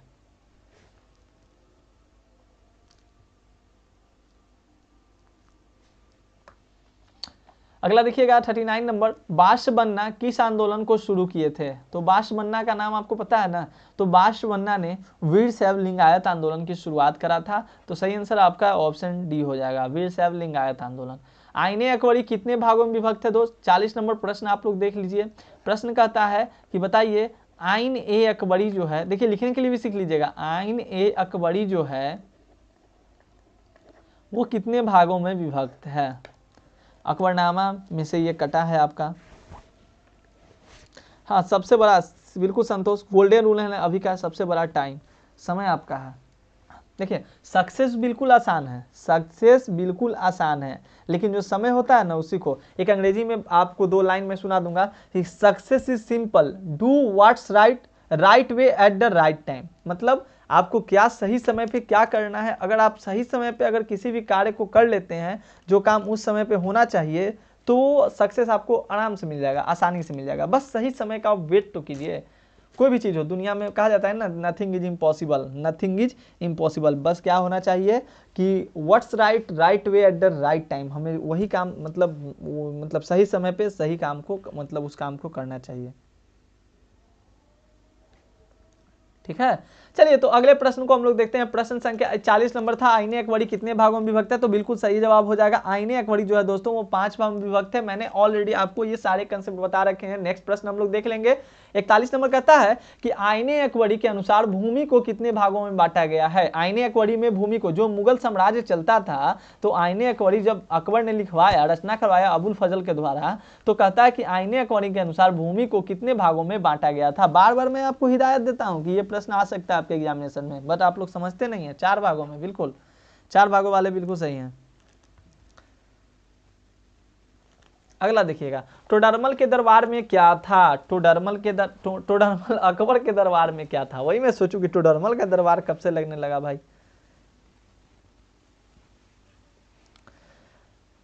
जल्दी जल्दी प्रश्न को कीजिए आप लोग। टोडरमल अकबर के दरबार में क्या था, तो सही आंसर आपका हो जाएगा, याद रखिएगा, ऑप्शन बी आपके वित्त मंत्री, ऑप्शन बी आपके वित्त मंत्री हो जाएंगे। नेक्स्ट आप प्रश्न देखिएगा 43 नंबर, आईने अकबरी में किसके शासन का वर्णन है। आईने अकबरी में किसके शासन का वर्णन है, ध्यान दीजिए, बिल्कुल अकबर के शासन का वर्णन है। एक बात मैं फिर बताता हूं आपको, आप जो भी स्टूडेंट्स हैं, मैं ये नहीं कहता कि आप अन्य चैनल्स को ना देखें, लेकिन मैं यही कहता हूं कि जो चैनल्स आपको सही लगता है आप उन्हीं चैनल्स को फॉलो करें, क्योंकि अभी का जो टाइम है ज़्यादातर आप वीडियोज़ देखने में ना गंवाएं।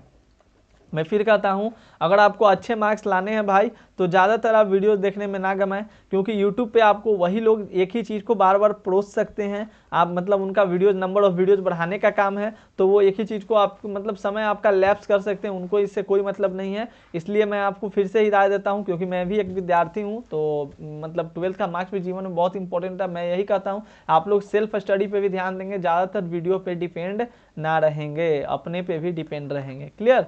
तो आईने अकबरी किसके शासन का वर्णन है, अकबर हो जाएगा। कुतुब मीनार कहाँ स्थित है, 44 नंबर प्रश्न, कुतुब मीनार कहाँ स्थित है। खुशबू कुमारी, श्रवण मुखिया, सनीराज साहनी, चलिए वेरी गुड। स्वीटी पोडर जी बहुत अच्छे, खुशी खां, संजू यादव ऑफिशियल, चलिए बहुत अच्छा, वेरी गुड भाई। देखिएगा प्रश्न, कुतुब मीनार कहाँ स्थित है, 44 का सही आंसर, वेरी गुड मित्र, वेरी गुड, ऑप्शन सी आपका दिल्ली। नेक्स्ट आप लोग प्रश्न देखेंगे, हुमायूंनामा का अंग्रेजी अनुवाद किसने किया है। हेनरी बेवरेज कहाँ है, एस बेवरेज दे दिया है, हाँ चलिए तो ठीक है, एस बेवरेज। 45 का आप लोग ऑप्शन ही याद रखेंगे। नेक्स्ट अपना प्रश्न है कि मुगल दरबार में अभिवादन तरीका निम्न में से कौन था। ऑप्शन है कॉर्निश, सिजदा, पाइबोस या ये सभी। कॉर्निश भी था, सिजदा भी था, पाइबोस भी था, तो इसलिए आप लोग याद रखिएगा, इसका सही जवाब आपका ये सभी हो जाएगा। क्लियर। देखिएगा, अकबर ने दीन-ए इलाही कब शुरू किया था, तो अकबर द्वारा दीन-ए इलाही की शुरुआत 1581 ईस्वी में किया गया था। तो बस ऐसे बोले 1581 याद रखो, बोल बोले बोल 1581 बोल। चलिए 48 नंबर है, गुलबदन बेगम कौन थी, लेखिका थी भाई। गुलबदन बेगम की बात आती है तो लेखिका आप लोग फटाक से आंसर कीजिएगा, गुलबदन बेगम लेखिका, गुलबदन बेगम लेखिका। मुगल चित्रकला किसके समय चरमोत्कर्ष पर थी। अब बच्चे यहाँ पे मिस कर जाते हैं, यहाँ पर चित्रकला कहता है, कहीं कहीं आपका पूछ देता है स्थापत्य कला, ठीक है, तो कहीं कहीं आपका स्थापत्य कला भी पूछ देता है। सही आंसर इसका हो जाएगा जहांगीर, लेकिन बात की जाए स्थापत्य कला की तो इसका हो जाएगा शाहजहां, याद रखिएगा। चलिए नेक्स्ट प्रश्न है, तुजू के जहांगीरी किसने लिखा है। तुजू के जहांगीरी किसने लिखा है, जहांगीर जी ने। तुजू के जहांगीरी जहांगीर जी ने। अगला देखिए, मुमताज महल किसकी पुत्री थी, आशफ खां की। तो मुमताज महल किसकी पुत्री थी, आशफ खां आपके सही जवाब हो जाएंगे, आशफ खां। नेक्स्ट प्रश्न आप देखिएगा, औरंगजेब ने अपने जीवन का अंतिम भाग भारत के किस क्षेत्र में व्यतीत किया था? तो औरंगजेब ने अपने जीवन का अंतिम भाग जो है वो दक्षिणी भारत में व्यतीत किया था। आप देख पा रहे हैं, एक बात को आपने गौर किया क्या, ये मैं आपको जो करा रहा हूँ 2022 का जो है ऑफिशियल मॉडल सेट है, ठीक है, 2023 का नहीं है, मैं फिर झूठ नहीं बोलता, 2023 का ऑफिशियल मॉडल सेट नहीं है। अगर मुझे झूठ बोलना होता तो मैं बतला दूं आपको, यूट्यूब पे अगर मैं अपनी कैटेगरी की बात करूं तो बिहार बोर्ड में मेरे से आगे कोई चैनल नहीं होता। इतना फेक मैं मार सकता हूं, क्यों नहीं कर सकता, थंबनेल भी बना सकता, लेकिन नहीं, ऐसा नहीं है। तो इसलिए स्टूडेंट के साथ कभी भी खिलवाड़ नहीं करना चाहिए, है कि नहीं जी, भविष्य होते हैं, इनका भी फ्यूचर होता है। तो ध्यान दीजिएगा, औरंगजेब ने अपने जीवन का अंतिम भाग भारत के किस क्षेत्र में व्यतीत किया? दक्षिणी भारत में। और आपने एक बात ध्यान दिया है क्या, हर चैप्टर से कितने कितने प्रश्न आ रहे हैं, एनालिसिस करते रहिए। देखिए लाइन बाय लाइन आपके हर एक चैप्टर से प्रश्न पूछे जा रहे हैं, तो आपके एग्जामिनेशन में भी ऐसे ही देखने को मिलेगा। पानीपत के प्रथम युद्ध में किसकी पराजय हुई थी? तो पानीपत के प्रथम युद्ध में इब्राहिम लोदी की पराजय हुई थी, ठीक है, तो इब्राहिम लोदी आप लोग ध्यान में रखिएगा। सर बोलो ना, क्या बोलूं मैं, बोलिए आप अब मेरे से क्या बुलवाना चाहते हैं, इतना तो मैं बोल ही रहा हूं भाई। तब तक आप लोग कमेंट लिखिए, मैं पानी पी लेता हूं।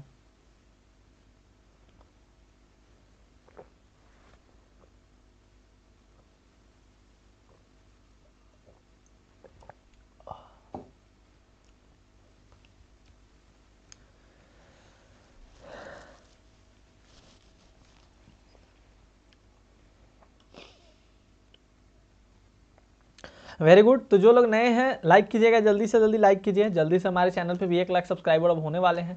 54 नंबर है, किस प्रशासकीय सुधार के लिए शेरशाह विशेष तौर पे जाना जाता है? प्रशासकीय सुधार, तो शेरशाह के टाइम में दोस्तों सबसे ज्यादा जो सुधार हुआ था वो भूमि पे हुआ था, तो शेरशाह को इसके लिए भूमि सुधार व्यवस्था के लिए खास तौर पे अच्छे से इनको जाना जाता है। क्लियर है? चलिए अगला देखिएगा प्रश्न है हमारा, ताजमहल किसकी याद में बनवाया गया था? तो ताजमहल जो है वो किसकी याद में बनवाया गया था? सही जवाब आपके हो जाएंगे, आपको भी पता है, मुझे भी पता है, प्यार वाले बात तो किसको ना पता रहे, प्यार मोहब्बत की बातें तो सारे जहान को पता चल जाती है। सही आंसर आपका हो जाएगा ऑप्शन है मुमताज। नेक्स्ट प्रश्न देखिएगा, हुमायूं का मकबरा कहाँ स्थित है? हो सकता है ये बात आपको ना पता हो, तो याद रखिएगा भाई, हुमायूं का जो मकबरा है वो दिल्ली में है। तो प्रश्नों को आप प्रैक्टिस करते चलिए, मुझे पता है कि बहुत से लोगों को इन सारे प्रश्नों का आंसर पहले से पता होगा, ढेर लोग ऐसे होंगे जिनको ना पता होगा, तो अभी सीख रहे होंगे, याद कर रहे होंगे, तो सीखते जाइए, सीखने का ही नाम जिंदगी है। हरिहर एवं बुक्का ने कब विजयनगर साम्राज्य की स्थापना की थी? हरिहर और बुक्का ने कब विजयनगर साम्राज्य की स्थापना की थी? बताइएगा। कल ही के वीडियोज में तो मैंने बताया है, कल ही के वीडियो में तो मैंने बताया है। कितने लोग देखे हैं? सर एग्जाम में जाने से पहले सॉफ्ट स्टडी वाले चैनल को 1 लाख सब्सक्राइब केक काट कर जाएंगे। वो तो 2-3 दिन में होने वाला है ना, 99.6 या 7 हो गया, तो बस ये तो 2-3 दिन में हो जाएगा।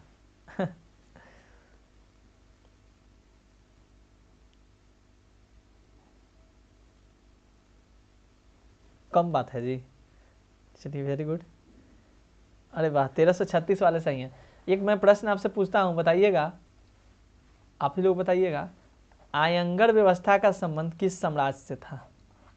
आयंगर व्यवस्था, और ये भी बताइएगा कि आयंगर व्यवस्था से आप क्या समझते हैं, इसमें क्या होता था? मैंने पढ़ाया है, तब तो मेरा हक बनता है पूछने का, मैंने ये पढ़ाया है, मेरा बिल्कुल हक है कि मैं आपसे पूछूं।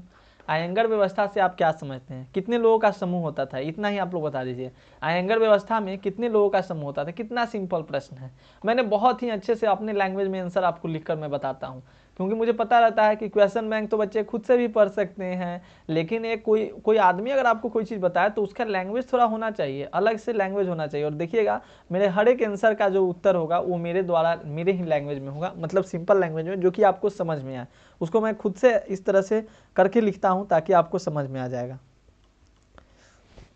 कल का वीडियो आप लोगों में से कितने लोगों ने देखा था? कल का वीडियो आप लोगों में से कितने लोगों ने देखा है, जो मैंने हिस्ट्री का डाला है 2009 का प्रीवियस ईयर का सॉल्यूशन सब्जेक्टिव का? अगर नहीं देखा है तो जरूर देखिएगा।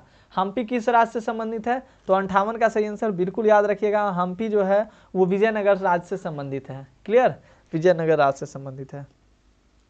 सूरज गलत है, 7 लोगों का नहीं होता था, बिल्कुल हिसाब 12 लोगों का होता था, बिल्कुल 12 लोगों का होता था। सोनू 12 लोगों का, तो 12 लोगों का ग्राम में समूह बनता था, उसी को कहा जाता था। देखिए आ गया ना, आयंगर व्यवस्था संबंधित थी, किससे संबंधित थी? विजयनगर साम्राज्य से संबंधित थी। और आयंगर व्यवस्था के अंतर्गत क्या होता था? तो आयंगर व्यवस्था क्या है दोस्तों, इसके अंतर्गत 12 लोगों का एक समूह तैयार किया जाता है और उस समूह को जितने भी क्षेत्र होते हैं वहाँ में क्या कहता है, उनको तैनाती की जाती है। तैनाती करने का मतलब समूह बना दिया जाता है, और इन समूहों का कार्य क्या होता है, इन समूहों के लोगों का जो कार्य होता है कि अगर गाँव के कोई भी लोग, गाँव के कोई भी आदमी अपनी संपत्ति को किसी से बेचना चाहे तो इनसे पहले परमिशन लेना होगा। जैसे आज के टाइम में क्या है, आज के टाइम में कि मान लीजिए अगर आपका अपना संपत्ति बेचने का मन कर रहा है तो आप आसानी से बेच सकते हैं। अरे मतलब हाँ, वही मम्मी पापा से, दादा दादी से, चाचा चाची से पूछ के बेच सकते हैं। अगर सबका हिस्सा है तो पूछ के ना बेचना पड़ेगा, लेकिन बेच सकते हैं। लेकिन उस टाइम में ऐसा नहीं था। जब विजयनगर का शासनकाल था, विजयनगर साम्राज्य में क्या था कि लोगों को अपने जमीन को बेचने के लिए भी ये जो 12 लोगों का समूह बनता था उसको,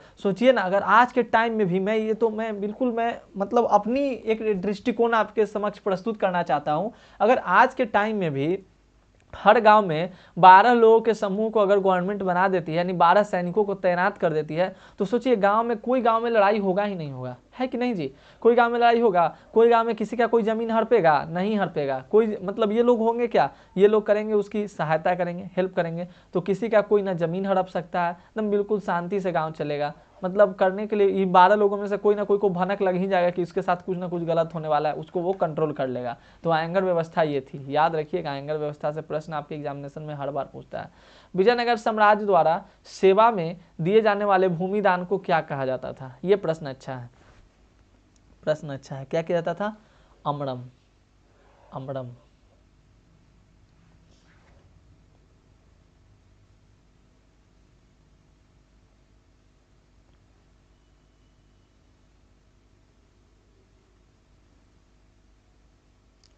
अब मुझे लगता है ना आप लोग बहुत ज़्यादा डिस्ट्रैक्ट हो चुके हैं ब्लू लाइन के चलते, इसलिए सबका ब्लू लाइन खत्म कर देना चाहिए, कर देना जी, ठीक है। कौन करेगा, हम ही ना करेंगे। विजयनगर साम्राज्य द्वारा सेवा के लिए दिए जाने वाला भूमिदान क्या कहलाता था? अमड़म कहलाता था। ऑप्शन में नहीं है, होगा शायद नीचे, हाँ नीचे है। विजयनगर में मंदिर के प्रवेश द्वार को क्या कहा जाता था? अच्छा प्रश्न है, देखिए प्रश्न को, विजयनगर में मंदिर के प्रवेश द्वार को क्या कहा जाता था? प्रश्न देखिएगा, खुशी आंसर कीजिएगा। चलिए सारे बच्चे आंसर करेंगे।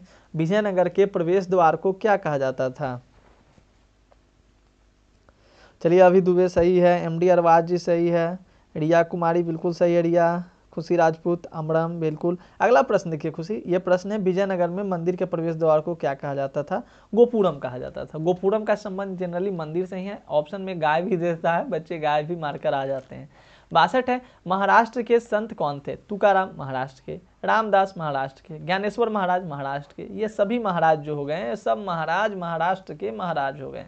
दादू का संबंध किससे था? तो दादू का संबंध जो था वो जनरली राजस्थान से ही होना चाहिए। दादू का संबंध राजस्थान से। अगला प्रश्न आप लोग देखिएगा, शंकराचार्य का मत है। तो शंकराचार्य अद्वैतवाद में अपना क्या होते हैं? अपना मत रखते हैं, अद्वैतवाद को मानते हैं। काशी में किस प्रसिद्ध संत का जन्म हुआ था? तो मित्रों सही जवाब हो जाएगा, सिंपल सा प्रश्न है। काशी में आपके तो कबीर जी का जन्म हुआ था। ऑप्शन बी आपके सही जवाब हो जाएंगे। नानक का जन्म कहाँ हुआ था? ये दो ऐसे पर्सनालिटी हैं, ये दो ऐसे पर्सनालिटी हैं जिनके जन्म के बारे में आपसे पूछा ही जाता है। तो नानक का जन्म कहाँ हुआ था? तलवंडी वाले, बिल्कुल सही है भैया, ऑप्शन सी तलवंडी हो जाएगा। ध्यान रखिएगा। अगला प्रश्न देखिए, अजमेर में स्थित मोइनुद्दीन चिश्ती की दरगाह पर सर्वप्रथम कौन सुल्तान गया था? कौन सुल्तान गया था दोस्त? अजमेर में स्थित मोइनुद्दीन चिश्ती की जो दरगाह है वहां पे सबसे पहले कौन सुल्तान गया था भाई? अरे वाह, वेरी गुड, मोहम्मद बिन तुगलक सही जवाब हो जाएंगे। सबसे पहले मोहम्मद बिन तुगलक गए थे। तहकीक हिंद में किसकी यात्रा वृतांत लिखा है? तहकीक हिंद की बात की जा रही है तो अल बरूनी का नाम आपने सुना होगा। अल बरूनी, तहकीक हिंद, तो तहकीक हिंद का संबंध जनरली अल बरूनी से है। अगला प्रश्न देखिए, किस यात्री ने यात्रा पर जाने के लिए अपने घर को छोड़ा था? किस यात्री ने दोस्तों यात्रा पर जाने के लिए अपने घर को छोड़ा था? तो याद रखिएगा सही जवाब हो जाएगा, इसका सही जवाब इनमें से कोई नहीं होगा, क्योंकि इसका सही जवाब इब्न बतूता हो जाएगा, इब्न बतूता हो जाएगा। क्लियर? कैप्टन हॉकिंस किस देश का शासक, किस देश का था? तो कैप्टन हॉकिंस जो था वो किस देश का था? आपसे आंसर चुनना चाहूंगा, इंग्लैंड का। हॉकिंस प्रेशर कुकर तो कैप्टन हॉकिंस इंग्लैंड। 158 स्टूडेंट। समझ में आ रहा है सभी को या बोर हो गए आप लोग? 100 प्रश्न करने में आप लोग बोर हो जाते हैं जी, क्या मजा, मतलब ऐसा नहीं होना चाहिए। एक्सपीरियंस, अपने आप को मोटिवेट करके रखिए, अपने आप को फुल्ली एक्टिव रखिए। सर अपना नंबर दीजिए, मेरा नंबर लिख लीजिए 9523297596। मैसेज कर लीजिएगा, कॉल नहीं कीजिएगा, बहुत परेशान हो जाता हूँ कॉल से। हालांकि कॉल लगेगा, ऐसा नहीं कि कॉल नहीं लगेगा, कॉल लगेगा, बट मैसेज ही कर दीजिएगा, बेटर रहेगा। चलिए अगला प्रश्न आपका है 71 नंबर। मद्रास में मुनरो ने भूमि व्यवस्था के लिए कौन सी व्यवस्था शुरू की थी? मद्रास में मुनरो ने भूमि की व्यवस्था के लिए कौन सी व्यवस्था शुरू की थी? सही जवाब आपके ऑप्शन ए हो जाएंगे, रैयतवाड़ी व्यवस्था। ठीक है, तो मुनरो द्वारा रैयतवाड़ी व्यवस्था शुरू किया गया था।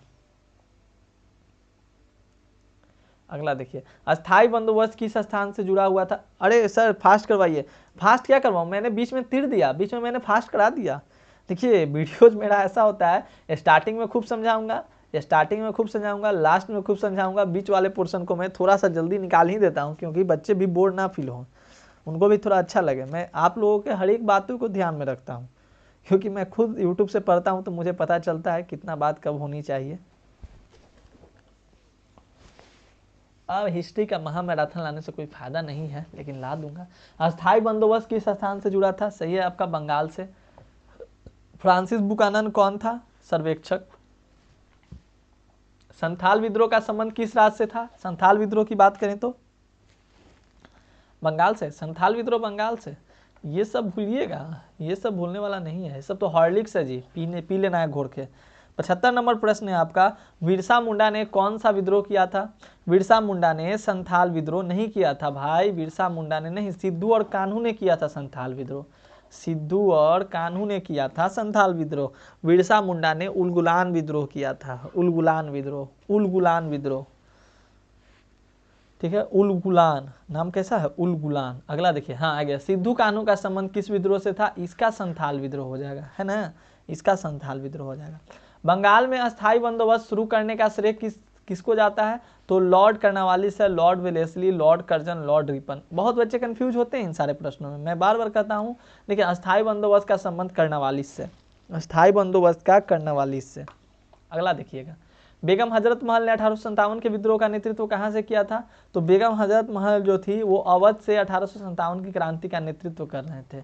1857 की क्रांति से प्रश्न ऐसे ऐसे पूछे जाएंगे, पूछेगा कि बताइए इसका असफल होने का क्या कारण था, इसका राजनीतिक कारण क्या था, आर्थिक कारण क्या था, सामाजिक कारण क्या था, बहुत सारे प्रश्न पूछ जाते हैं। इस पर मेरी एक डेडिकेटेड वीडियो जल्द ही आएगी, जो कि आपको देखने के लिए मिल जाएगा इसी चैनल पे, तो जरूर देखिएगा, उससे आपको सारे 1857 की क्रांति से रिलेटेड प्रश्न क्लियर हो जाएंगे। किसने 1857 के विद्रोह को प्रथम स्वतंत्रता संग्राम कहा? वीडी सावरकर साहब जी ने कहा था।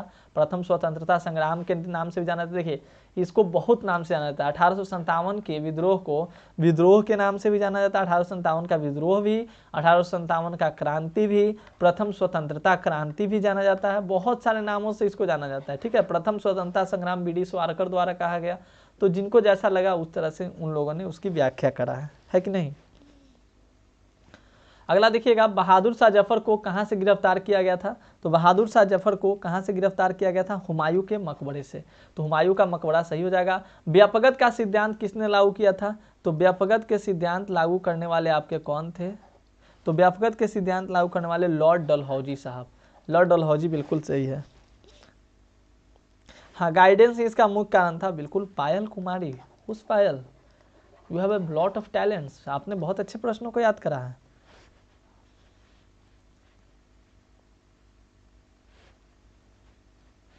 वेरी गुड, सफक परवीन जी बहुत अच्छा है, इसरात जान, धीरज पासवान, राहुल, उमेश, ऋतिक, पीहू, आरती, आर के राहुल, चलिए बहुत अच्छा, Manish, Hrithik Mishra ji, Sunny Raj Sahni, Rani Kumari, R K Rahul ji, Krishna Dasika, very good, याद रखिएगा। चलिए प्रश्नों को कीजिए। प्रश्न हमारा है, देखिए नेक्स्ट, 7 द्वीपों का नगर किसे कहा जाता है? 7 द्वीपों का नगर, 5 नदियों का शहर पंजाब, 7 द्वीपों का नगर आपका बम्बई, 7 द्वीपों का नगर बम्बई, बम्बई।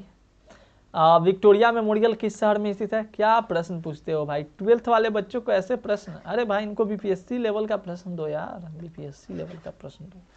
तो 83 का आपका सही जवाब हो जाएगा दोस्त, आप लोगों ने कलकत्ता लगाया है, विक्टोरिया मेमोरियल। इंडिया गेट का निर्माण कब हुआ? ऐसे ऐसे प्रश्न अगर पूछे जाएं तो बच्चे का निर्माण कब हुआ था पूछ रहा है, कब हुआ था, शुरू नहीं पूछ रहा है, कब हुआ था? तो 1931। शुरू पूछता तब आपको पता है। वास्को डी गामा भारत में सबसे पहले कहाँ आया था? केरल में। केरल में। अखिल भारतीय स्तर पर पहली जनगणना कब हुई थी? हाँ, तो अखिल भारतीय स्तर पर पहली जनगणना 1872 में, लेकिन 1881 से हर प्रत्येक 10 वर्ष बाद जनगणना शुरू हो गई थी। तो अगर प्रत्येक 10 वर्ष बाद अगर आपसे पूछे और मतलब एक औपचारिक रूप में फॉर्मेलिटीज के साथ कब हुआ था, तो आपका 1881 से शुरू हुआ था, लेकिन अगर हम लोग पहली जनगणना की बात करें तो 1872। चौड़ी चौड़ा किस राज्य में स्थित है? उत्तर प्रदेश में। चौड़ी चौड़ा याद रखिएगा। 1917 में गांधी जी किसके अनुरोध पर चंपारण गए थे? राजकुमार शुक्ल के अनुरोध पर गए थे चंपारण। चंपारण से कितने लोग हैं? एक बात है, मैं पूछना भूल गया था, आप लोग बताइएगा, आप लोग कहाँ कहाँ से देख रहे हैं वीडियोस को, कौन कौन जिले से ज़्यादातर स्टूडेंट हैं? एक बार अपना चैट सेक्शन में जिला का नाम जरूर लिखिए, आप लोग जिला का नाम लिखिएगा। जालियांवाला बाग भारत के किस राज्य में स्थित है? एक बार की बात मैं बता रहा हूँ, पिछले साल मैं लाइव क्लास करा था, हुआ क्या कि मैंने गलती से बोला बच्चों को कि आप लोग अपने कॉलेज का नाम बताइए। अब क्या हुआ कि सारे बच्चों ने अपने कॉलेज का नाम बताया, उनके इतने दोस्त मिल गए सभी के ना, हर एक का दोस्त एक मिल गया।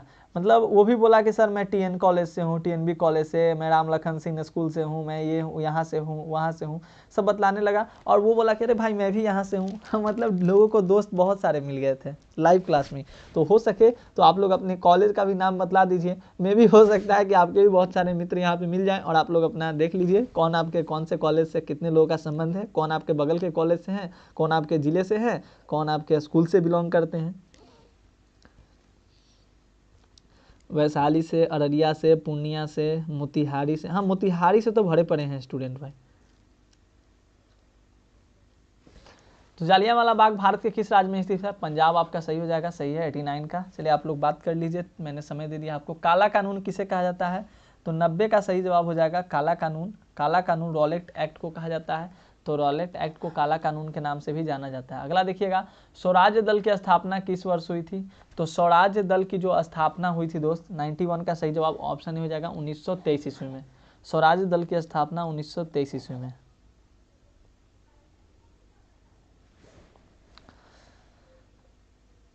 अगला देखिएगा, भारत छोड़ो आंदोलन किस वर्ष शुरू हुआ था? तो भारत छोड़ो आंदोलन जो हुआ था 92 का सही जवाब हो जाएगा। भारत छोड़ो आंदोलन जो शुरू हुआ था वो आपके 1942 में, याद रखिएगा 1942 सही जवाब। कोई क्या मिला जी? कॉलेज राम लखन सिंह यादव पाली, अरे पालीगंज से कौन है भाई? चांदनी परवीन, अरे मैं तो आपके बगल से ही हूँ, बीटा से, पटना के बीटा से। हाँ, बीटा प्रॉपर मेरा लोकेशन। जो लोग पटना से हैं उनको पता होगा इस शहर के, इस जगह के बारे में, तो मैं यहीं से हूँ। पालीगंज जस्ट बगल में है, अक्सर मैं कुछ काम रहता है तो जाते रहता हूँ। भारत छोड़ो आंदोलन किस वर्ष हुआ था? 1942 ईस्वी में। चलिए वेरी गुड, आप लोग जुड़े हुए हैं, पढ़ रहे हैं, बहुत अच्छा मुझे लग रहा है। नवादा से, अभी just Nawada, Darbhanga, Jehanabad, very good. चलिए कोई बात नहीं, आकृति यदुवंशी आप एमपी से हैं, कोई बात नहीं है।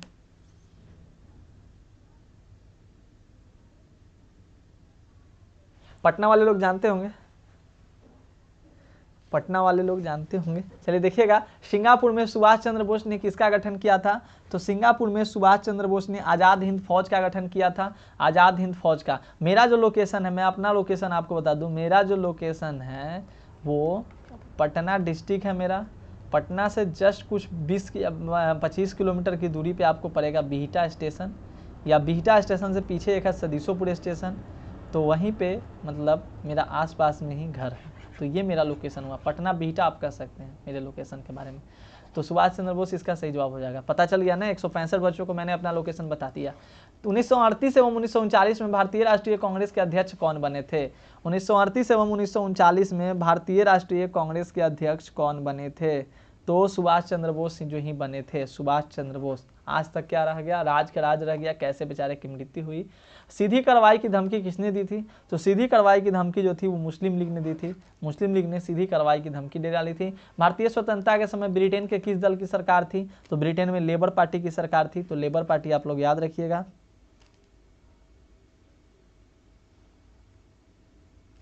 अगला देखिएगा, प्रश्न संख्या 97, स्वतंत्र भारत के अंतिम गवर्नर जनरल कौन थे? तो स्वतंत्र भारत के अंतिम गवर्नर जनरल सी राजगोपालाचारी। अंतिम गवर्नर जनरल तो सी राजगोपालाचारी, क्योंकि यही ना भारतीय थे और लास्ट गवर्नर जनरल ही बने। भारत के संविधान के पिता किसे कहा जाता है? डॉक्टर बी आर अम्बेडकर को। प्रश्न पूछने वाला है नहीं। भारतीय संविधान के अनुसार संप्रभुता किसमें नहीं था? बार बार प्रश्न रिपीट है। स्वतंत्र भारत के प्रथम प्रधानमंत्री कौन थे? रिपीटेड प्रश्न है। तो इस तरह से आज के इस वीडियो में हम लोगों ने 100 प्रश्नों को बड़े ही आसान तरीके से, बहुत ही मजेदार तरीके से, बहुत ही ज्ञानवर्धक तरीके से, प्रफुल्लित मन से हम लोगों ने इस सेशन को कंप्लीट किया। दोस्तों आई होप कि आप लोगों को वीडियो बहुत अच्छे से पसंद भी आई होगी। आप लोगों ने इस सेशन को लाइक भी अभी तक कर दिया होगा, अपने दोस्तों के साथ शेयर भी कर दिया होगा, और आपने अभी तक लाइक शेयर नहीं किया तो जरूर से जरूर कर देंगे। मिलते हैं हम लोग अगले क्लास में, तब तक के लिए धन्यवाद। पढ़ते रहिए, स्वस्थ रहिए, मस्त रहिए। ज़्यादातर मैं क्लासेस लाने का प्रयास करूंगा, जितना भी हो सकता है मैं आपकी तैयारी में अपना पूरा योगदान देने के लिए समर्पित हूं आपके प्रति। तो take care all of you, good night सभी को। नेक्स्ट क्लास में जरूर से जरूर जुड़िए, जो आपका जिनका सब्जेक्ट है जुड़ जाइएगा। मिलते हैं अगले क्लास में। जाते जाते वीडियो को लाइक कर दीजिएगा। टेक केयर, धन्यवाद धन्यवाद। चलिए, तो यहीं तक था सफर अपना। फिर मिलेंगे कल इसी समय पे हम लोग, तो इसीलिए टेंशन नहीं लेना है।